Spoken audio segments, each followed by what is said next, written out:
Outer Wilds is a game so untethered from modern video game conventions, it's hard to think of another game that goes its own way so ambitiously.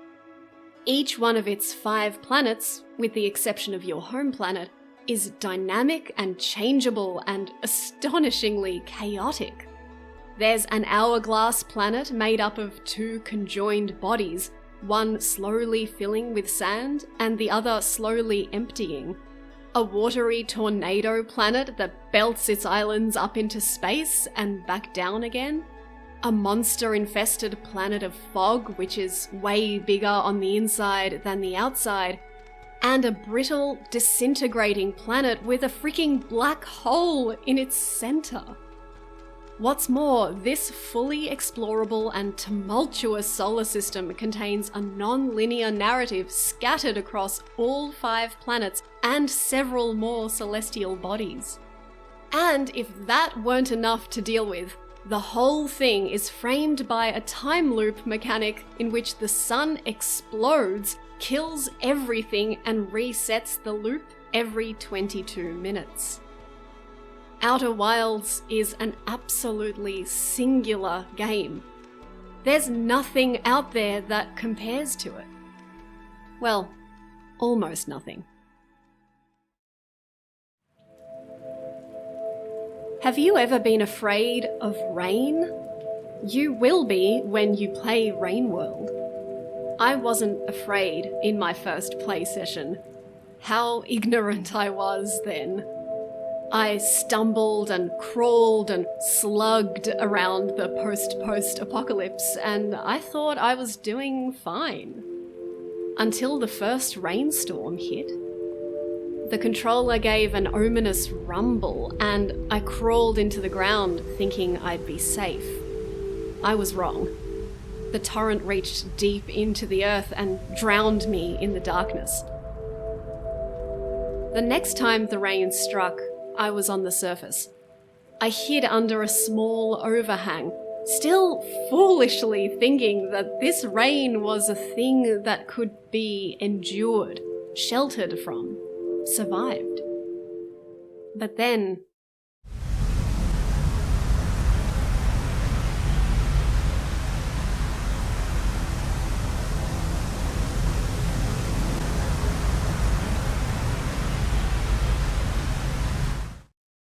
after that downpour, I never again made the mistake of not being afraid of the rain. I thought there was nothing out there like Outer Wilds, and then I played Rain World. The games differ in many ways, of course. Outer Wilds is a time loop 3D space exploration game, whereas Rain World is a 2D survival platformer set in the ruins of a society long gone. But they have much more in common than meets the eye. The second time I picked up the controller to play Rain World, I knew to be afraid of the rain, which comes at the end of each in-game day and kills you, unless you found shelter in a bunker. I was so engrossed in exploring the ruins and getting back to shelter before the rain hit that I didn't notice the dark clouds gathering outside the window. When I heard the rumble of thunder, I literally sat up in panic, thinking it was coming from the game. Then outside, the rain began to patter. Then it began to pelt, and my hair stood on end. I usually enjoy a nice summer thunderstorm, but that day the rain felt sinister. When you're in these lands, there is nothing more heart-stoppingly terrifying than the sound of rain. It'll make your throat close in dread as you realize you've taken too long and you wait for the inevitable to happen. You know what it reminds me of?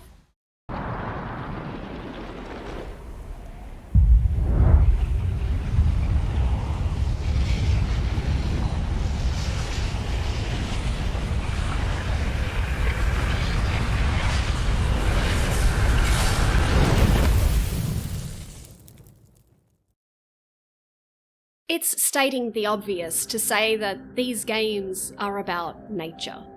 I mean, it's right there in the title.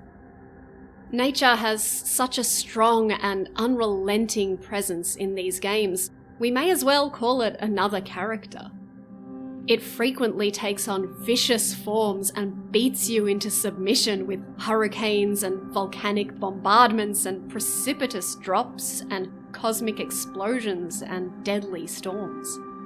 But even on a sunny day, or in the quiet moments of a marshmallow roasted over a fire, the destructive potential of nature is never far from your mind. It doesn't help that both games effectively place a ticking timer over your head, counting down to a certain and violent death. In Outer Wilds, you are never more than exactly 22 minutes away from the sun going supernova, and Rainworld gives you about 10 minutes to find some food and scurry to a safe spot to hibernate through the next deluge. Both games force you to exist in a constant state of anticipation of your impending demise. That moment when the timer runs out and all you can do is stand there in awe and wait for the forces of nature to annihilate you. And my goodness, does nature find every single way to annihilate you that it possibly can.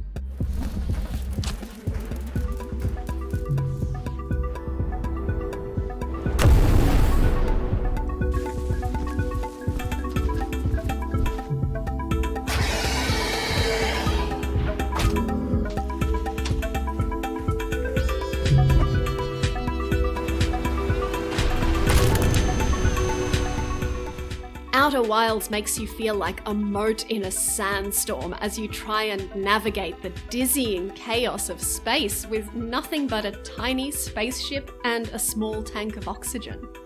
It's no small thing to navigate the tornadoes and shifting sand tunnels and crumbling crusts, but add to that teleporting quantum objects and non-Euclidean fog mazes and, well, it's absurd.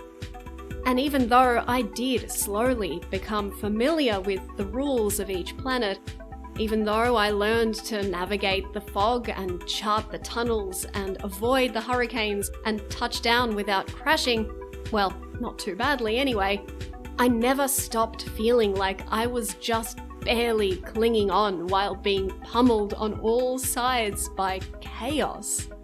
One time, my ship's autopilot flew me straight into the sun. Another time, a bit of flying volcanic rock happened to hit the exact bit of ground I was standing on, instantly incinerating me. There's no safety net in Outer Wilds. The universe won't catch you when you fall. Rainworld sometimes feels like it straight up hates you. It subjects you to slippery controls and progression-ending enemy placement and cheap, sudden, unfair deaths.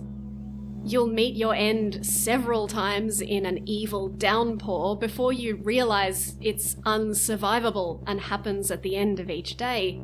You'll die trying to jump infuriating gaps that seem to have been placed there just to torment you. You'll be murdered by a carnival of fauna before you learn whether each creature is safe or deadly. Pretty much everything you learn in this game is through mistake and experiment, and there is no help coming to you. You'll be thrown into dead ends, spots that are impossible to escape from, and an entire area of the game which is completely black. Rainworld piffs you into the deep end and then stands there watching you drown. All of this, from the unpredictable enemies to the precarious platforms to the unwieldy movement systems to the instant deaths, seem deliberately designed to hammer this one ruthless fact into your soul. Nature is fickle and unfair and messy and unpredictable. The maddening chaos you're constantly struggling through is an integral part of creating an environment that feels real and alive and totally apathetic to the player's existence. The molten rocks that pummel Brittle Hollow's crust don't care that you're presently trying to make your way across a precarious ledge. The predators of the industrial complex don't care that they happen to be blocking your only path forward.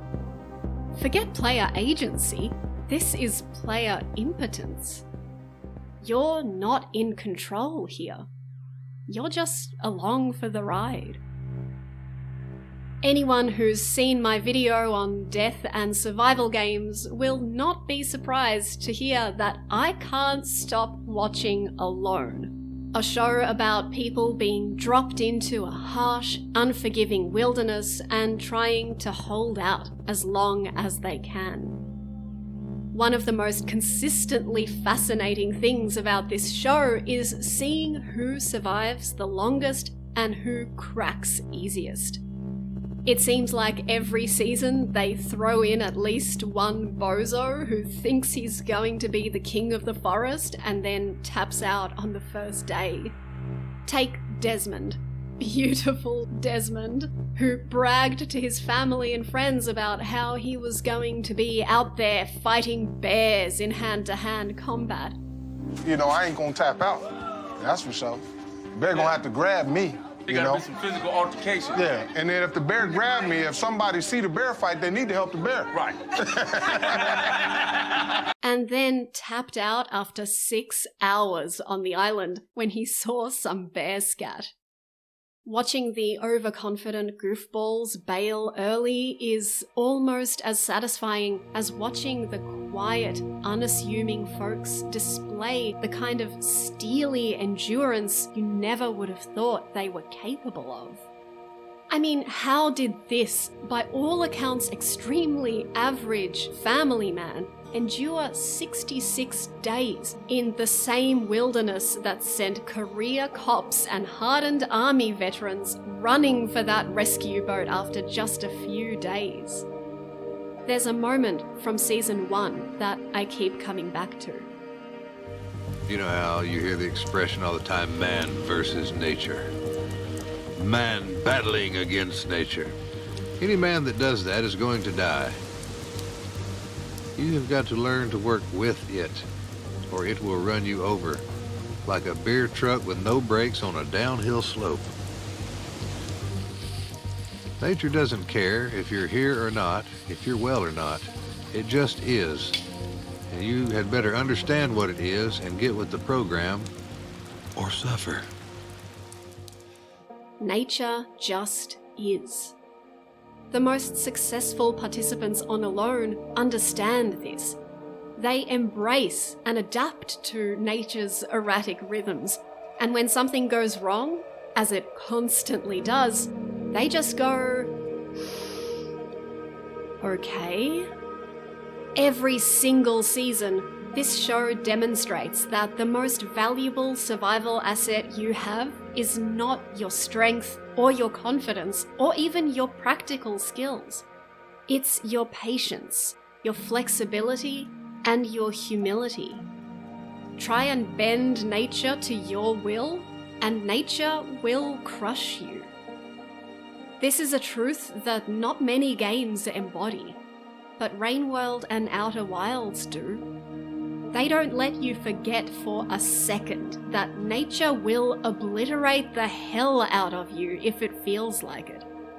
Leave your firepower and your bravado at the door. These games don't even really have combat systems, but they do reward patience, flexibility, humility, and when everything goes wrong, as it constantly does, the ability to say, okay. Success means learning the environment like the back of your hand, its labyrinths and dangers and dead ends, and finding the fastest and safest way through. It means being quick on your feet and getting very good at avoiding and outsmarting predators. And above all else, never losing respect for the immovable forces of nature. adapt or perish. That is the challenge these games throw down. And for a lot of people, the grueling nature of the task is too much. And that's okay. There is no shame in hitting that little escape button and walking away. I admit there were 1,000 different occasions on which both of these games made me want to throw the controller at the wall and never pick it up again. But guess what? I always picked it up again.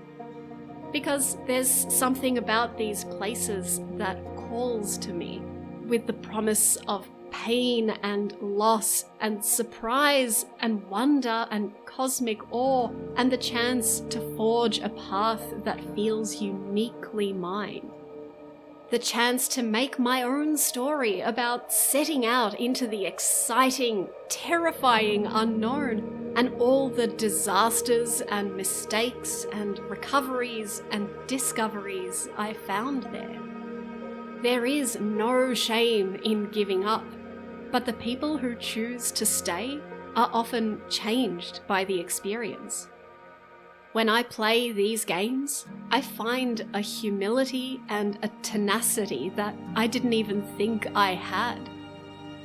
I also find genuine adventure and the thrill of discovery and a journey that feels deeply personal. The beautiful obtuseness of these worlds means that every player who makes the voyage through them will come away with a slightly different set of wild anecdotes that they'll be telling their friends about for years. If you've played either of these games, I'm sure you have your own. For my part, I'll never forget the time I literally screamed on my first encounter with an anglerfish, or the time I went looking for an island in Giant's Deep only to have it crash down on me from above, or the way I panicked when I got caught in the hourglass sands of Ash Twin and was helplessly propelled away from my ship. I'll never forget my many doomed attempts at navigating the pitch-black passages of the Shaded Citadel, until on one particular run, I amazingly found a glowing rock just sitting there on the ground, and without knowing where it had come from or how I could ever get another one, I knew this was my only shot to get through. The elation when I broke through to the surface, the despair when I then misjudged a jump. I later found out that the reason I had such a hard time with this area is because I'd unknowingly taken an unnecessarily difficult route through the game. These anecdotes of glory and woe are a direct result of the fact that Rainworld and Outer Wilds share a singular dedication to being hands-off. There's no steady stream of checkpoints you need to hit, no linear order you need to proceed in, and almost no guidance as to where you should go next. Pick a direction and go. Go find your story, whatever that is. And because there was no one helping me or telling me what to do, I felt the most incredible sense of achievement whenever I found a new clue or figured something out for myself, or finally learned to land my goddamn spaceship without crashing. The same steep difficulty curve that made me want to rage quit 1,000,000 times is the same one that turned every discovery into a triumph, every small success into a huge victory, every minute I didn't die into a cause for celebration. Because somehow, blowing up 100 faceless goons with a giant robot doesn't hold a candle to the thrill of realizing that you can throw a spear at a wall and then climb up it to reach slightly higher locations. And it's crazy that something so small could mean so much. But it does. You know what it reminds me of? Dry wood! Outer Wilds and Rainworld want you to find your unique story. Make no mistake though, they have their own story to tell too, both of which have you uncovering the mysteries of a long extinct, technologically advanced civilization. In Outer Wilds, you explore the solar system for traces of the Nomai, a highly scientifically advanced species who left behind the alien equivalent of text messages that you can translate with a handy tool. In Rainworld, you might encounter a few of the mysterious ancient beings that used to live here, although they're not exactly forthcoming about what happened to the world. But in a couple of pieces of lore that are very easily missed, it's revealed that they built supercomputers the size of cities to try and find a solution to the ultimate questions of life, death, and reincarnation. These machines required massive amounts of water for cooling, which was then emitted back into the atmosphere as vapor. The precursors didn't deliberately destroy the environment, but their disregard for the ecological consequences of rapid technological advancement is responsible for it. The Nomai were no less hubristic. Right before they were killed off, they were planning to explode the sun, just so they could have more energy to play with in their time travel experiments, despite the fact that this would have wiped out all life in that solar system. It's obvious how exciting these grand pursuits would have seemed at the time, but viewed in retrospect, from thousands of years away, what's most clear is how arrogant they were, how little regard these societies had for nature, or the life forms that would inherit the world after they were gone, and how utterly irrelevant their failed vanity projects were in the greater cycle of civilisational extinction and rebirth. Take the ending of Outer Wilds. After all that trekking around the solar system for answers, the answer you end up finding is this one. The Nomai died instantly and senselessly when a stray comet entered the solar system one day and the deadly matter inside reacted to the sun's heat and exploded. And by the way, your world is about to die just as instantly and senselessly.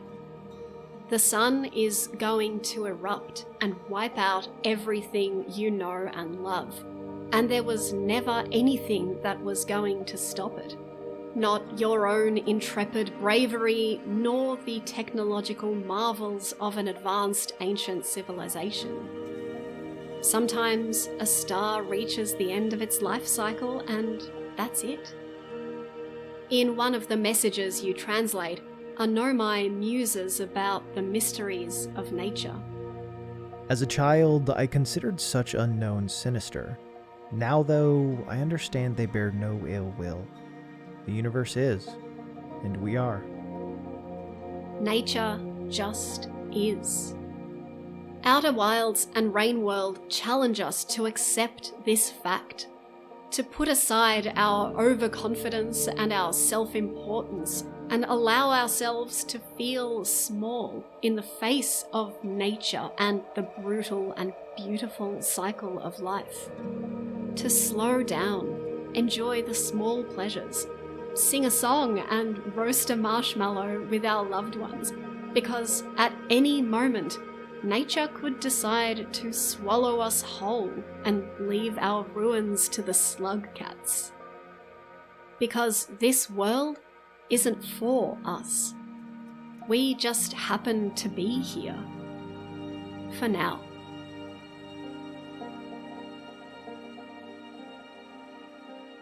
Thanks for watching. I'd love for you to share your thoughts in the comments. And if you like the video, consider supporting in whichever way you can. Thank you to Rasputin for agreeing to lend his voice. And as always, a massive thank you goes to my Patreon supporters, who keep the channel alive. Your support means so much. See you all next time.